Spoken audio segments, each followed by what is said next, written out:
The alien ship looked like a giant crystal floating in space. It moved without sound toward the human space station that orbited Earth. Inside the crystal ship, Ambassador Zeth Kalar stood tall on his 6 legs. His skin changed colors from blue to purple as he felt excited and nervous. "Today we make history," Zeth Kalar said to his team. "We will be the first to contact this species called humans. They will be amazed by our technology. They will worship us as gods." His aide, a smaller alien named Vextar, nodded quickly. "The other species always fall to their knees when they see our ships. The humans will do the same." Zeth Kalar looked out at the human space station. It was made of metal and looked very simple compared to their crystal ship. The station spun slowly, creating artificial gravity for the humans inside. To the aliens, it looked primitive and ugly. "Look at their crude construction," Zeth Kalar said. "They still use metal and bolts. We will show them how to build with pure energy and thought." The human station sent a radio message. "Unknown vessel, this is Orbital Station Gamma. Please identify yourself and state your purpose." Zeth Kalar smiled. His mouth had too many teeth. "They use radio waves." "How simple." "Vextar, open a channel using our quantum communicators." But the humans kept using their radio.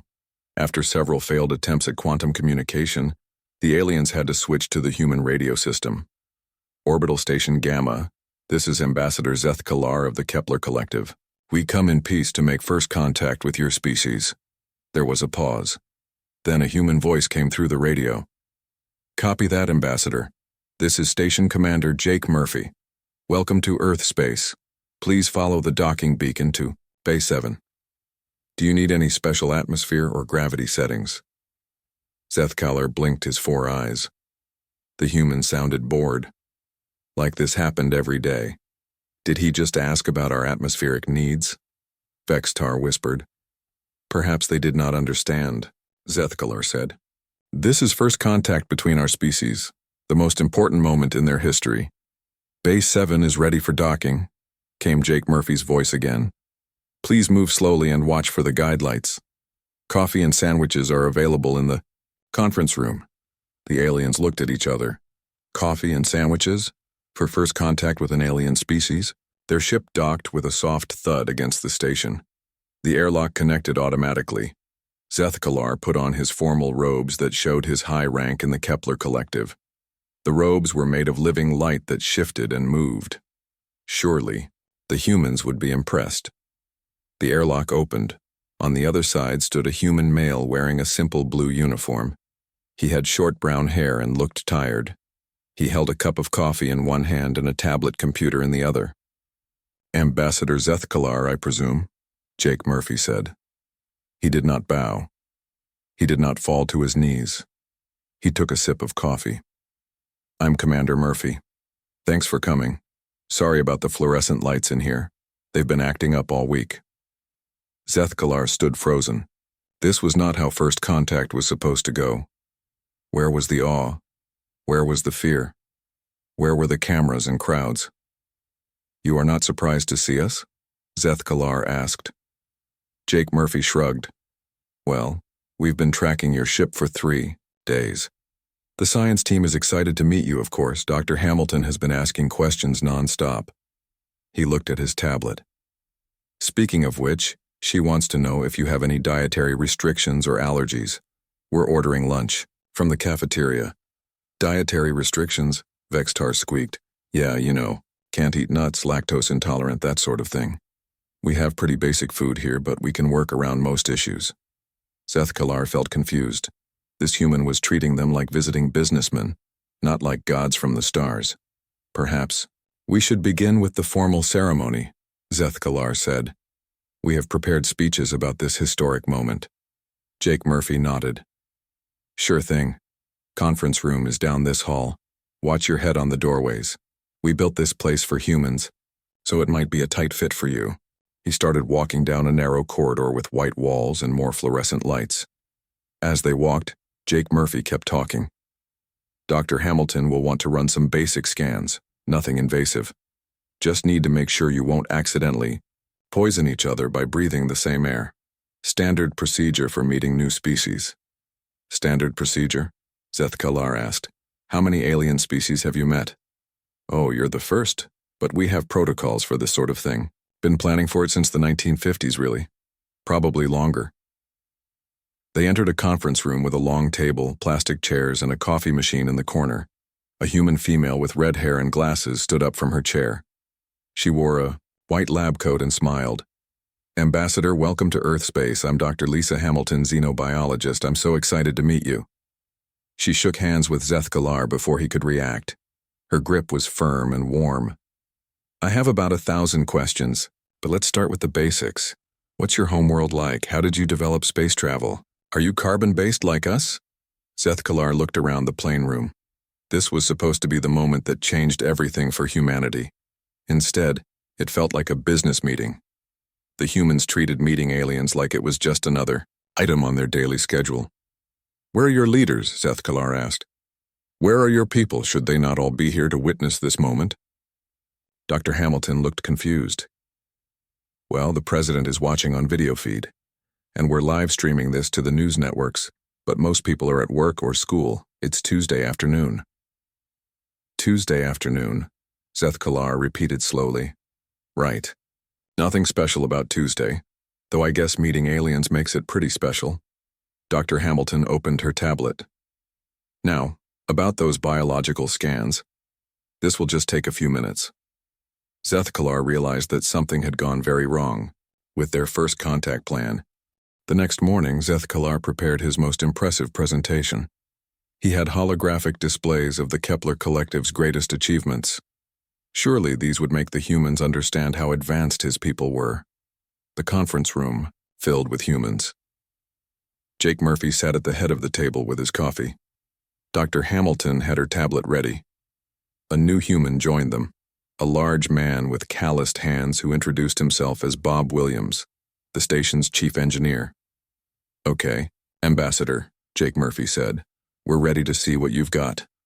Zeth Kalar activated the holographic projector, the room filled with images of crystal cities floating in the clouds of gas giant planets.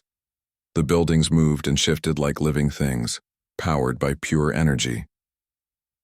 Behold our homeworld of Kepler Prime, Zeth Kalar said proudly. Our cities exist in perfect harmony with nature. We have conquered the forces of gravity itself. Bob Williams leaned forward in his chair. He squinted at the hologram. Interesting design. How do you handle structural stress in those high winds? Gas giants can get pretty rough weather. Zeth Kalar blinked.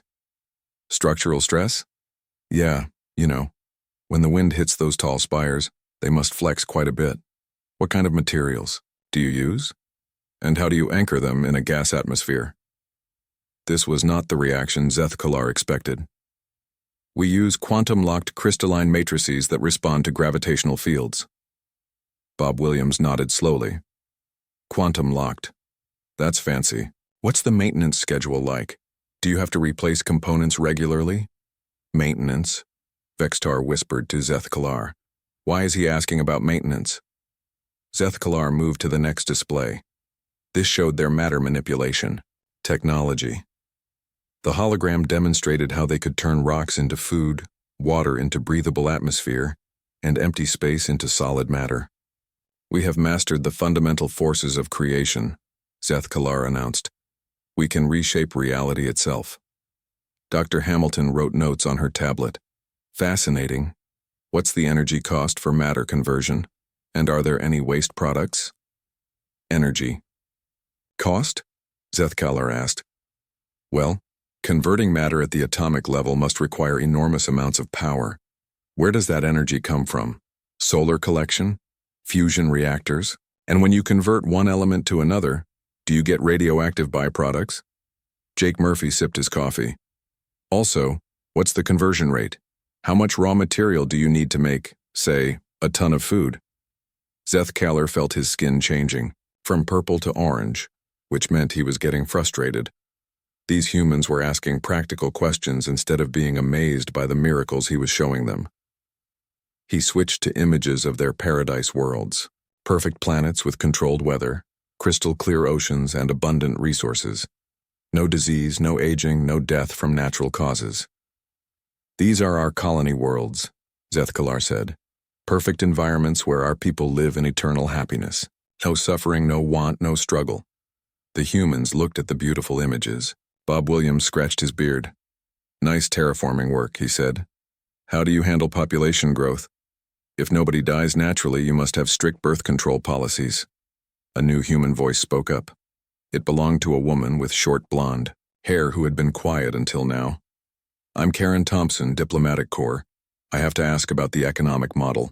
If resources are unlimited and nobody needs to work, how do you maintain social structure? What motivates people to contribute to society? Zethkalar's 4 eyes widened. Motivate people? They live in paradise. Right. But paradise for who? Karen Thompson asked. What happens to people who don't fit the standard model of happiness? What about creative types who need challenges? What about people who find meaning in overcoming difficulties? Dr. Hamilton added. And from a biological standpoint, how do you prevent genetic stagnation? Evolution requires some selective pressure. If everyone lives forever in perfect conditions, how does your species continue to develop? Zethkalar looked at his aide. Vextar was turning a sickly green color, which meant he was confused and scared. Perhaps we should show them our military capabilities, Vextar suggested quietly. Zethkalar activated the final display. It showed massive Kepler warships that could crack planets in half, energy weapons that could destroy entire star systems, fleets that had conquered 1,000 worlds. This is the might of the Kepler Collective, Zethkalar said. We have brought peace to the galaxy through superior force. Bob Williams studied the warship designs. Those are some big guns. What kind of fuel do they use? And how many crew members does it take to operate one of those ships? Jake Murphy looked interested. What's your logistics system like? Moving fleets across interstellar distances must require massive supply chains. A new human entered the room. He wore a military uniform with the name tag Johnson on it. He was eating a sandwich. Sorry I'm late, Colonel Steve Johnson said. Traffic was terrible. He sat down and looked at the holographic warships while taking another bite of his sandwich. Impressive firepower. What's your typical engagement range, and how do you handle electronic warfare? Zethkalar stared at the human soldier who was casually eating lunch while examining weapons that could destroy solar systems. Do you not fear our power? Zethkalar asked. Colonel Johnson shrugged. Well, if you wanted to destroy us, you probably would have done it already. Besides, you came here talking about peace and cooperation. I assume you're not planning to blow us up. But we could, Zethkalar said weakly. Sure, Colonel Johnson agreed. We could nuke this station too, but that would be stupid. Bad for everyone involved. He finished his sandwich and wiped his hands on a napkin. So do you want to talk about defense cooperation agreements, mutual assistance pacts, that sort of thing? Zethkalar felt dizzy. Everything was going wrong. The humans were supposed to be impressed, frightened, or at least amazed. Instead, they treated his civilization's greatest achievements like items in a catalog. They asked practical questions about maintenance costs and logistics. I do not understand, Zethkalar said. Are you not amazed by what we have shown you? Dr. Hamilton looked up from her notes. Oh, it's definitely impressive. The engineering challenges alone must have taken centuries to solve. I'd love to see your research data on quantum crystalline matrices. But you are not worshipping us, Zethkalar said. The humans looked at each other. Jake Murphy cleared his throat. Well, no. Why would we worship you? You're obviously more advanced than us, but you're still people. Just people from somewhere else with better technology. Zethkalar sat down heavily in his chair. His skin turned a deep blue, which meant he was profoundly confused. Every other species worships us, he said quietly. That's rough. Bob Williams said sympathetically. Must make it hard to have normal conversations. That afternoon, Zethkalar called an emergency meeting with his team aboard their crystal ship. His skin kept shifting between orange and deep purple, showing his anger and confusion. Something is wrong with these humans, he said to Vexatar and the other Kepler representatives. They show no proper respect for our achievements. They ask questions about maintenance and fuel costs instead of bowing before our greatness. Vextar nodded nervously. Perhaps they are hiding their true technology from us. Maybe they are more advanced than they appear. That must be it, agreed another alien named Kethmore. Their space station looks primitive, but it could be a disguise. They might have weapons we cannot detect. Zethkalar felt his confidence returning. Yes, they are pretending to be simple to test us. We must show them that we know they are advanced beings like ourselves. The next day, the aliens returned to the human station with a different approach. Zethkalar entered the conference room, where the same humans waited with their coffee and tablets. "Greetings, fellow advanced beings," Zethkalar said formally. "We know you are hiding your true capabilities from us. There is no need for deception between equals." Jake Murphy looked confused. "I'm sorry, what?" "Your casual reaction to our technology reveals your own mastery of similar forces," Zethkalar explained.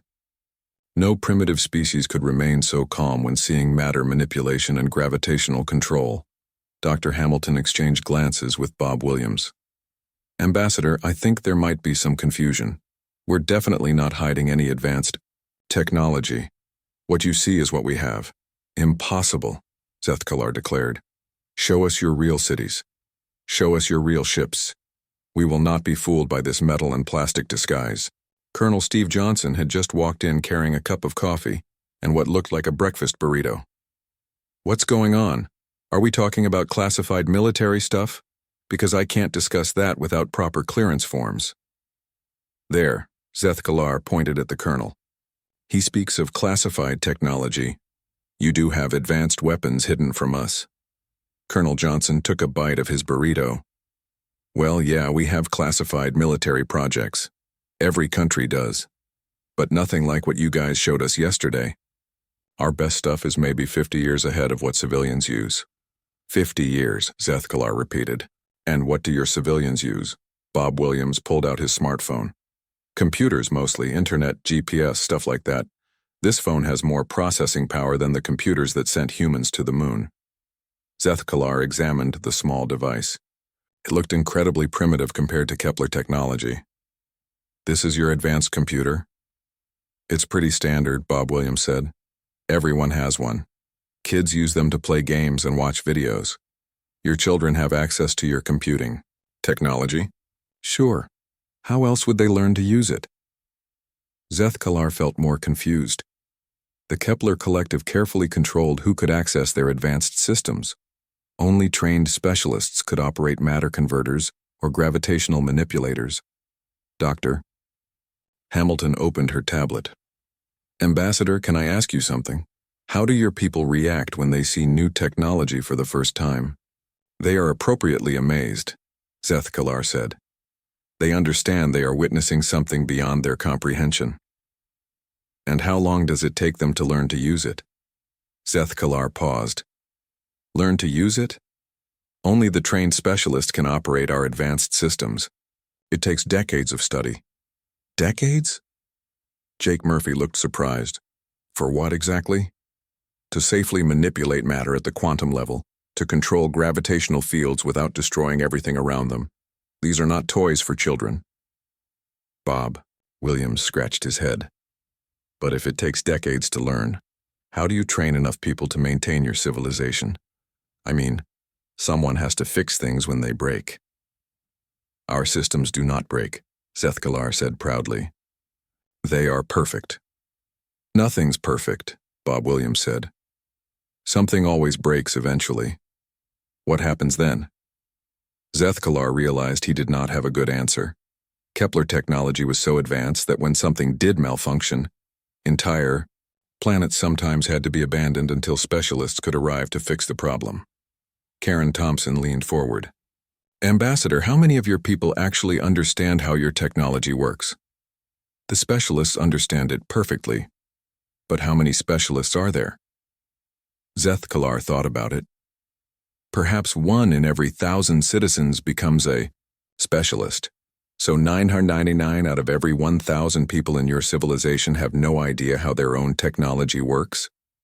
They do not need to know. The specialists handle everything." The humans looked at each other again. Dr. Hamilton made more notes on her tablet. "That's interesting," she said. "Our approach is pretty different. We try to make technology that ordinary people can understand and fix. Like Bob here can repair most of the station's systems, even though he's not a specialist in every field, Bob." Williams nodded. "Yeah, you learn to work with what you have. If something breaks and you can't fix it, you figure out a workaround until you can get proper parts." "You improvise repairs?" Seth Kalar asked. "All the time. Half of engineering is just creative problem solving with whatever materials you have available." Colonel Johnson finished his burrito and crumpled up the wrapper. "Same thing in the military. Plans never survive contact with reality. You have to adapt on the fly." "But what if you make mistakes?" Seth Kalar asked. "What if your improvised solutions cause problems?" "Then we fix those problems too," Jake Murphy said. "That's how we learn. Make mistakes, figure out what went wrong, try again with better information." Seth Kalar felt his worldview shifting. The Kepler Collective had spent thousands of years perfecting their technology until it was flawless, but that perfection came with a cost. Only a few specialists could maintain it, and everyone else was helpless without them. "Your people are not afraid of failure?" Seth Kalar asked. "Oh, we're afraid of it," Dr. Hamilton said. "But we expect it. Failure is how we learn. Every mistake teaches us something new. We have a saying," Bob Williams added. "If you're not breaking things, you're not trying hard enough." Seth Kalar stared at the humans. They were not hiding advanced technology. They were not pretending to be primitive. They were exactly what they appeared to be, a species that had learned to solve problems with whatever tools they had available, and somehow that made them more dangerous than any weapon the Kepler Collective possessed. "I need to think about this," Seth Kalar said quietly. "Take your time," Jake Murphy said. "We'll be here when you're ready to talk more."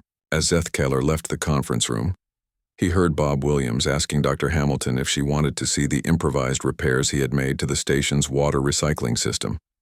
The ambassador realized that the humans were not impressed by Kepler technology because they believed they could eventually figure out how to build their own version, and probably improve it in the process. 3 days later, Dr. Amy Chen arrived at the station. She was a psychologist who specialized in understanding different cultures. The government had sent her to help figure out why the first contact meetings were going so strangely. Amy Chen was a small woman with dark hair and kind eyes. She wore simple clothes and carried a worn leather briefcase. When she met Ambassador Seth Kalar, she did something no other human had done. She sat down across from him and really looked at him. "Ambassador," she said quietly, "you seem frustrated. Would you like to talk about it?" Seth Kalar had been pacing around the conference room, his skin cycling through different colors. "Your species confuses me, Dr. Chen. We have shown you wonders that should change your entire understanding of the universe, yet you treat us like traveling salesmen." Amy Chen nodded. "That must be very disappointing. Can you tell me what you expected to happen when you first contacted us?" "We expected awe," Seth Kalar said. "We expected worship, or at least fear and respect. Every other species we have contacted has fallen to their knees when they saw our technology." "Every other species?" "Yes. The Rigelians built temples to honor us. The Vegan Empire declared us to be gods. The Centauri Consortium begged us to rule over them." Seth Kalar sat down heavily. "But humans ask about maintenance schedules and fuel costs." Amy Chen opened her briefcase and took out a tablet computer. "Ambassador, may I show you something?" She turned the tablet so Seth Kalar could see the screen. It showed an old black and white movie with humans in silver suits fighting creatures with tentacles. "This is from 1956, Amy Chen explained. "It's called Forbidden Planet. It's about humans meeting aliens with advanced technology." Seth Kalar watched the movie clips with growing amazement. The humans in the film were not impressed by alien technology. They studied it, figured out how to use it, and eventually improved upon it. "This is fiction?" Seth Kalar asked. "Yes. We've been making stories about meeting aliens for over 100 years. Amy Chen switched to another video. This one showed A television program from the 1960s with humans traveling through space, meeting different alien species. Star Trek, she said. One of our most popular science fiction shows. It ran for decades and inspired many people to become scientists and engineers. The video showed humans working alongside aliens as equals. They solved problems together and shared technology freely. Amy Chen showed him more examples. Movies about alien invasions where humans fought back. Books about friendly aliens who became partners with humanity. Video games where players could choose to be human or alien characters. By the time you actually arrived, Amy Chen explained, we had already imagined meeting aliens thousands of different ways. We had thought about it, dreamed about it, and prepared for it. Zethkalar stared at the tablet screen. You have been planning for first contact for generations? Not officially, but yes. Our writers and filmmakers explored every possible scenario. Friendly aliens, hostile aliens, super advanced aliens, primitive aliens. We even made comedies about aliens who were just regular people from somewhere else. She showed him clips from a comedy movie about aliens who came to Earth and got jobs at a shopping mall. So when you arrived with your crystal ships and matter manipulation technology, Amy Chen continued, it felt familiar to us. We had seen similar things in our stories. But the other species had no such preparation. Most species we've contacted lived on isolated worlds, Amy Chen said. They had never imagined life beyond their own planet. When they saw our technology, it was completely outside their experience. Zethkalar felt something click in his mind. But humans had already experienced meeting aliens, even if it was only in imagination. Exactly. We had thought through all the possibilities. What would we do if aliens were friendly? What if they were hostile? What if they had technology we wanted? What if they wanted something from us? Amy Chen switched to a new video. This one showed a science fiction movie where humans reverse-engineered alien technology and used it to build better spaceships. This is from 1996. Independence Day. In this movie, humans capture alien technology and figure out how to use it against the aliens themselves. Zethkalar watched humans in the movie taking apart alien computers and weapons. They did not worship the technology. They studied it, understood it, and made it work for them. Your people expect to be able to understand any technology they encounter, Zethkalar said slowly. We expect to try, Amy Chen agreed. We might not succeed immediately, but we believe that with enough time and effort, we can figure out how anything works. Even if it seems impossible, especially if it seems impossible. Those are the most interesting challenges. Amy Chen showed him one more video. This was from a recent science fiction movie where humans had become an interstellar species. They used technology that was just as advanced as anything the Kepler Collective possessed. We've been imagining ourselves as a spacefaring civilization for decades, she said. In our stories, we eventually develop technology that rivals or surpasses anything aliens might have. Zethkalar understood now. The humans were not unimpressed by Kepler technology because they had something better hidden away. They were unimpressed because they had been mentally preparing for this moment. For generations, you see our achievements as stepping stones, he said. We see them as proof that such things are possible, Amy Chen corrected. If you can build cities that float in gas giants, then so can we, given enough time and research. And you are not content to simply use our technology. You want to understand it so you can improve it. That's what humans do. We take existing ideas and make them better. We've been doing it for thousands of years. Zethkalar sat quietly for a long moment. His skin had stopped changing colors and settled on a calm blue-green. Dr. Chen, he said, finally, I think I have been asking the wrong questions. What do you mean? I have been asking why humans are not amazed by our technology. But the real question is, how did humans become a species that could take universe-changing revelations in stride? Amy Chen smiled. Now that's a much more interesting question, Ambassador. Will you help me understand the answer? I'd be happy to, but I think you're going to find that the answer is both simpler and more complex than you expect. Zethkalar looked at the tablet, still showing images from human science fiction. Your species has been preparing for the universe for a very long time. We've been preparing for everything we could imagine, Amy Chen said. And when we encounter something we didn't imagine, we just add it to the list and keep going.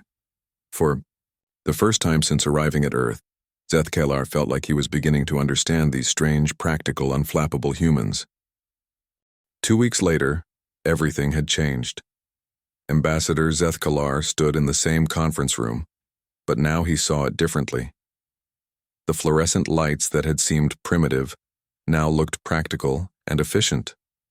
The metal walls that had seemed crude now appeared sturdy and reliable. Captain Chris Davis had arrived from Earth to lead the first human delegation to visit Kepler worlds.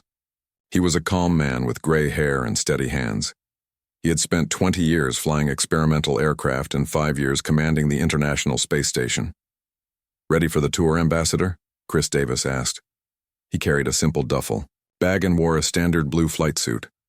Zethkalar nodded. Over the past 2 weeks, he had learned more about humans than he had about any species in 50 years of first contact missions. Dr. Amy Chen had shown him human history, human literature, and human dreams. "Captain Davis," Zethkalar said, "I must warn you that our worlds may seem overwhelming at first. Other species have been known to become lost in wonder when they see our paradise planets." Chris Davis smiled. "I appreciate the warning, Ambassador, but I think we'll manage." The journey to Kepler Prime took 3 days in the crystal ship. During the trip, Zethkalar watched Chris Davis and the other humans explore the ship with the same practical curiosity they showed everything else. Dr. Hamilton studied the crystalline walls and asked about their molecular structure. Bob Williams examined the gravity control systems and took notes about power consumption. Colonel Johnson looked at the defensive systems and asked about maintenance protocols. But it was Chris Davis who surprised Zethkalar the most. The captain spent hours talking with the Kepler crew members, asking about their daily routines, their families, and their hopes for the future. "Your people work in shifts just like we do," Chris Davis observed, "and you have the same problems with equipment failures and supply shortages." "We try to maintain perfection," Vexitar said defensively. "Nobody's perfect," Chris Davis said kindly. "The trick is building systems that work even when things go wrong." When they reached Kepler Prime, Zethkalar expected the humans to be overwhelmed by the floating crystal cities. Instead, Chris Davis stood at the observation window and studied the massive structures with an engineer's eye. "Beautiful work," he said. "How do you handle waste management in a floating city? And what's your emergency evacuation plan if the anti-grav systems fail?" Zethkalar realized he did not know the answers to either question. They landed at the capital city, a magnificent structure of living crystal that sang in harmony with the gas giant's winds. Thousands of Kepler citizens had gathered to see the first humans ever to visit their world. The crowd fell silent as Chris Davis stepped off the ship. He looked around at the crystal spires, the floating gardens, and the citizens with their color-changing skin. Then he smiled and waved. "Hello, everyone," he said. "Thank you for having us. Your city is amazing." That was it. No falling to his knees. No declarations of wonder. Just a polite greeting and a compliment. The Kepler citizens began to murmur among themselves. Some seemed disappointed. Others looked curious. As they toured the city, Chris Davis asked the same kinds of questions the humans always asked. How does this work? Who maintains it? What happens when it breaks? How do you train people to fix it? But he also asked different questions. Questions that made Zethkalar think. How do your people find purpose in a perfect world? Chris Davis asked as they walked through a garden where crystal trees bore fruit that never rotted. Purpose? Zethkalar asked. What do they work toward? What challenges do they overcome? What problems do they solve? Zethkalar realized that most Kepler citizens did not work toward anything. The specialists maintained the technology. Everyone else simply existed in comfort. On Earth, Chris Davis explained, we have problems. Poverty, disease, natural disasters, equipment failures. These problems are terrible, but solving them gives people meaning. It makes them feel useful. You prefer to have problems? We prefer to have the chance to solve problems. That's how we grow as individuals and as a species. They visited the matter conversion facilities where rocks became food and empty space became solid matter. Bob Williams was fascinated by the quantum mechanics involved, but he also noticed something else. "Where are all the young technicians?" he asked. Seth Kalar looked around. Bob Williams was right. All the specialists were old. There were no apprentices, no students, no young people learning the trade. "It takes 50 years to master matter conversion," Seth Kalar explained. 50 years? Bob Williams looked shocked. What if someone dies before they can train a replacement? That has happened, Seth Kalar admitted. Some colonies have lost the ability to maintain their conversion systems. So you just abandon the colonies? We have no choice. Bob Williams shook his head. There's always a choice. You just have to be willing to try imperfect solutions until you find better ones.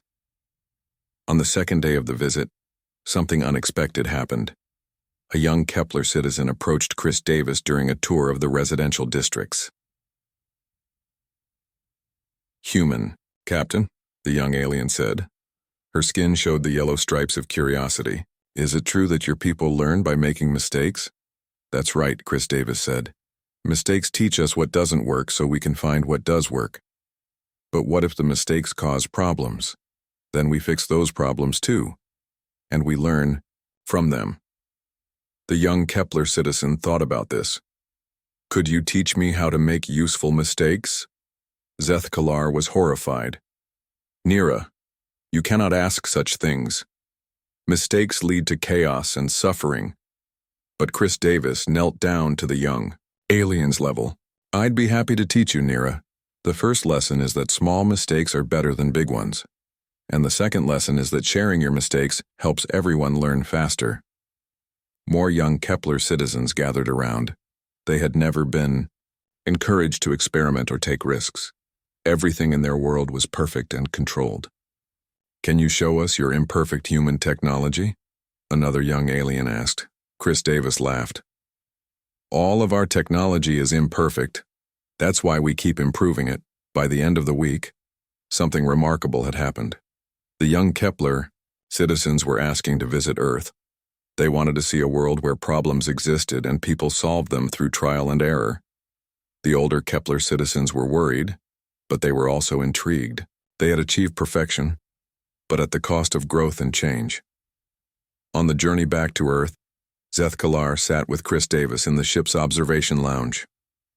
"Captain," Seth Kalar said, "I think we have been asking the wrong question for 1,000 years." "What do you mean?" "We asked how to build paradise, but perhaps we should have asked how to build people strong enough to thrive anywhere." Chris Davis nodded. "Paradise is nice to visit, but I wouldn't want to live there. Give me a good challenge and the tools to tackle it, and I'm happy. Your species sees every day as an opportunity to solve problems." "Pretty much. And when we run out of problems, we go looking for new ones." Seth Kalar laughed, a sound like crystal chimes. "Perhaps that is why you were not impressed by our paradise worlds. To you, paradise looks like a place with no interesting work to do. Now you're getting it, Ambassador." When they returned to the orbital station, Seth Kalar made a formal announcement to both species. The Kepler Collective and humanity would form a partnership. The Kepler would share their advanced technology, and the humans would share something even more valuable, their approach to problem solving. "We will teach you how to build perfect systems," Seth Kalar announced. "And you will teach us how to build people who don't need perfect systems to succeed." Jake Murphy raised his coffee cup in a toast. "Sounds like a fair trade to me." And so began the greatest collaboration in galactic history.